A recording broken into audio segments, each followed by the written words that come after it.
The French row over submarines has followed the Prime Minister to Glasgow. Emmanuel Macron et le Premier ministre australien Scott Morrison au cœur du problème, la crise des sous-marins. The French President labelled Scott Morrison a liar over the cancelled submarine contract. Do you think he lied to you? I don't think. I know. Well, claims had been made, and those claims were refuted. A personal text message was leaked. Why did you decide to leak that text message? I'm not going to cop sledging at Australia. The French were furious. I understand that he's very personally upset. Malcolm Turnbull joined in. Oh, he's lied to me on many occasions. This is an unprecedented new law. It's important now that we all just move on, frankly. This guy is a liar, and it is now impacting on our national security.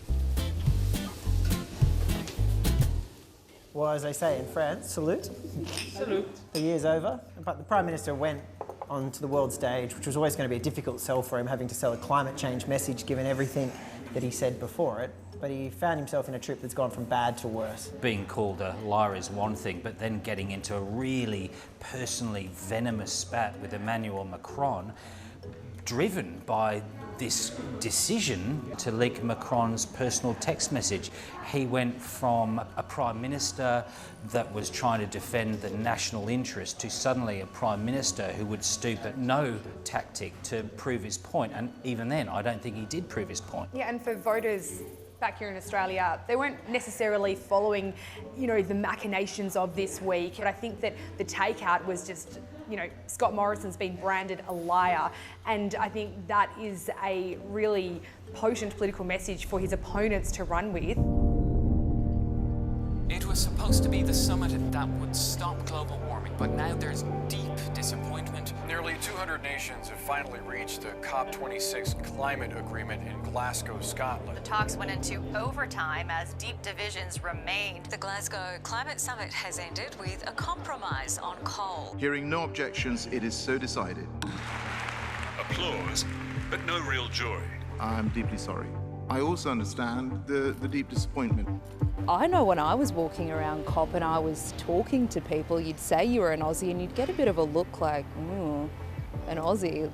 I don't think we had a great standing. Well, certainly Australia did not turn up with what was asked of it by Boris Johnson and the UK delegation. They wanted countries to come with new figures for reducing emissions by 2030. Australia did not do that. And in fact, they wanted higher ones. They want a 50% reduction by 2030. Australia did not do that. What about the interview that you did where Australia's climate change policy was labelled as suicidal? That's right. There were some pretty explosive claims. Nobody wanted to be too undiplomatic while Australia was still at the table. But certainly those people who are either outsiders or former negotiators, former politicians, former presidents, they were calling Australia for not turning up with high enough goals. And there was a feeling that countries like India and China were provided cover by Australia. That's certainly the sense that we got from the people we spoke to. I would agree. I heard a lot of people say that Australia didn't need to be the bad guys because other people were willing to do that. Obviously, it's a year now until the next COP. The UK is still president. They're going to have to make sure people deliver on their promises. So the people in that building over there, I reckon they've got their work cut out for them until they meet again in Egypt next year. There you go. It's very smooth. Here you go. My name's George. Take your word, your Prime Minister. The Prime Minister was in full campaign mode. Hard hats, high vis, and desperately trying to scare voters away from Labor. The Prime Minister is charging up the pre-election campaign, attempting to make up ground in marginal seats as Labor trashes the coalition's plan to cut emissions. From a war on the weekend to a welcome win for technology. You don't get people to take on new technology by forcing up their household costs. He unveiled a new electric vehicles policy. Future fuels strategy is what it's been called. How can you honestly spruik electric vehicles when you campaigned against them in the last election? But I didn't. That is just a Labor lie. Thank you. One of the products of all these summit seasons and lockdowns has meant that Scott Morrison spent a lot of time isolated from the broader public. So it's unsurprising that as soon as he got a chance, he was out in campaign mode because Anthony Albanese has been doing that himself for most of this year. Thank you. It was pretty extraordinary because it was only back in 2019 that Scott Morrison was absolutely smashing Labor's... We're having a war on the weekend. It was a war on the weekend, that's right. Labor wanted to end the weekend because of its sort of ambitious electric vehicle policy. So imagine if you're Bill Shorten watching Scott Morrison now promoting the use of electric vehicles, inspecting electric vehicles on the TV. Quite a conversion, really. The Prime Minister knows he has to sandbag these previously safe seats because they're facing a threat from these independents. If you are an old government, one that's seeking re-election for fourth time, and also one that's gone through almost like a Doctor Who style reinvention through different leaders, you need a lot of work being done.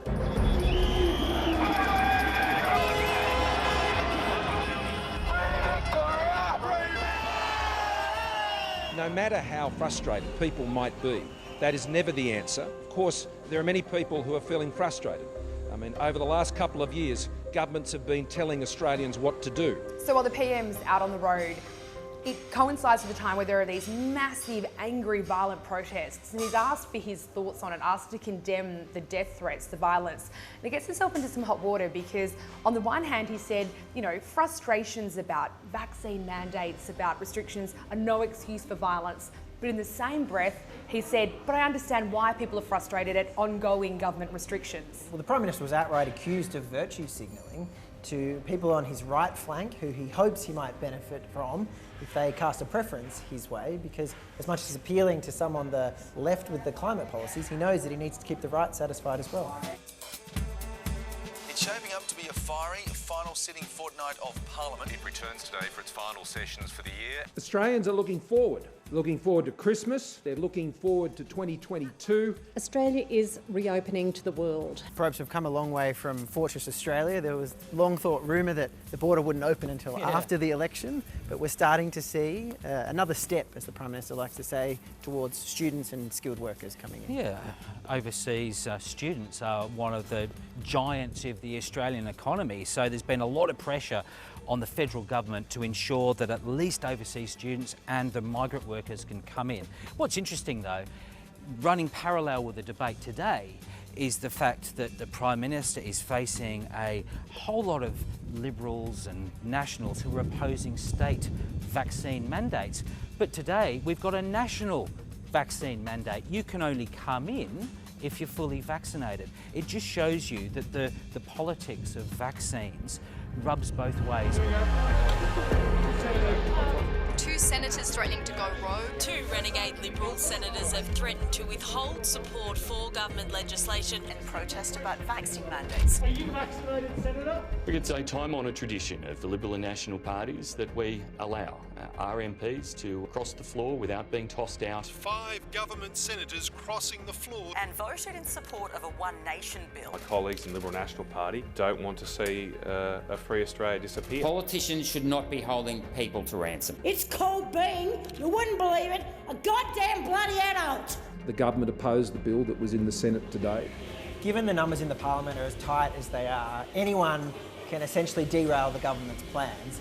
And that's the issue that Scott Morrison had to contend with when he comes back to Parliament, where you don't have everyone heading in one direction. He's got all these threats from all over the place looking to drag him in a different direction. Yeah, I think some MPs are simply looking at their own political survival rather than the government. But the fact is that some MPs, in doing what they've done, like Bridget Archer, might have actually improved both her political prospects and the government's.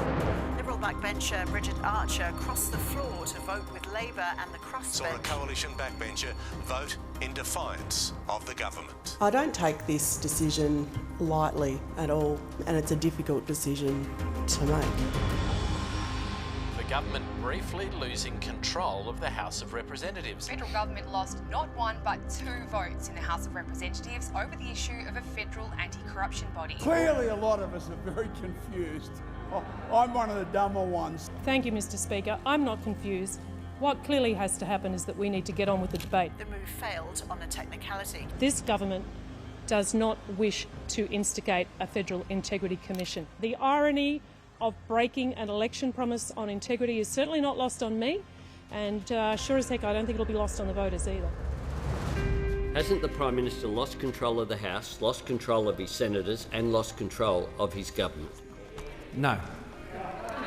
It's busy. We've got the ministers coming out, the Prime Minister's behind us. It was meant to be a day in which he unveiled religious discrimination laws. Instead, we're talking about anti-corruption again.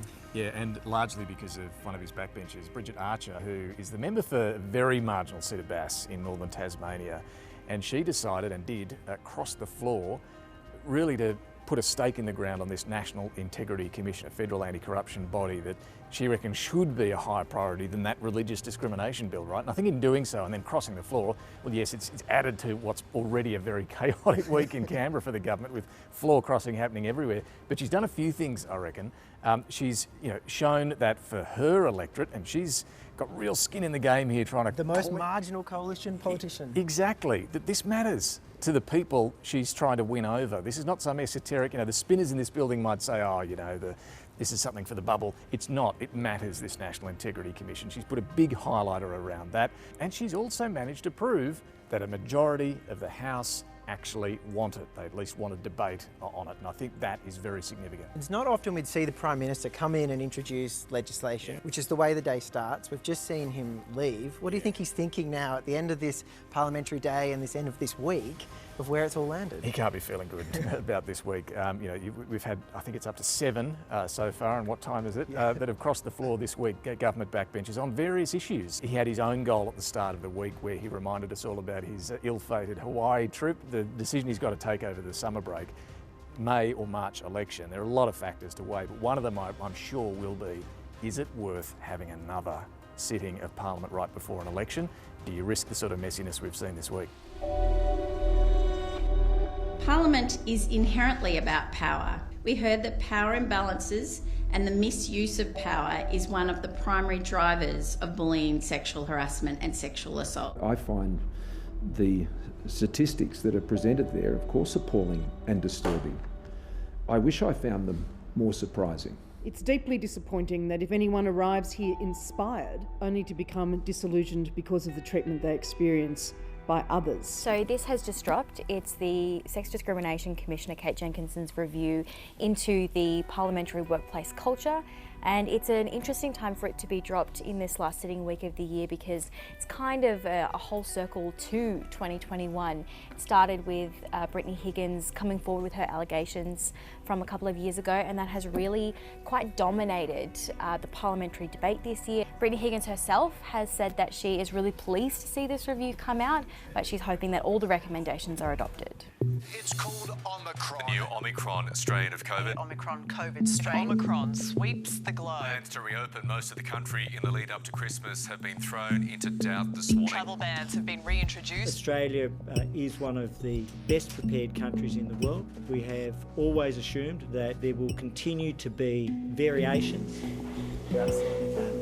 It's amazing how, as we rush towards getting away from the pandemic, you see within the course of a week a reminder of we are still living with this virus, that in 1 week the Prime Minister can be saying the borders are reopening more, and then within a week we're banning some countries from coming in because there is a new variant. Yeah, he wants us to both respect a line which says we want the government to get out of our lives, but then on the uncertainty, he knows that the requirement might be more government intervention. But it also goes to fundamentally, what does Scott Morrison want the next election to be about? He wants it to be about who can be trusted in uncertain times. Because the pandemic has given the premiers, the Prime Minister so much prominence, do Australians know who the Labor leader is? And he is continuing his strategy, which according to the polls is really working for him. Small target is not giving the coalition fodder to run scare campaigns. Someone in Labor put it to me as they view themselves as being like Stephen Bradbury, and they just hope that they can stay on their skates and go across the line with the government essentially taking itself out. Is that an election-winning strategy? It's a dangerous one. In that last week of the campaign, it might be that those voters who haven't taken any notice of politics for the previous 3 years will look at Scott Morrison and think, I don't particularly like him. But then they might look at Anthony Albanese and say, I don't know the first thing about him. So for Scott Morrison, it might be a better the devil you know strategy.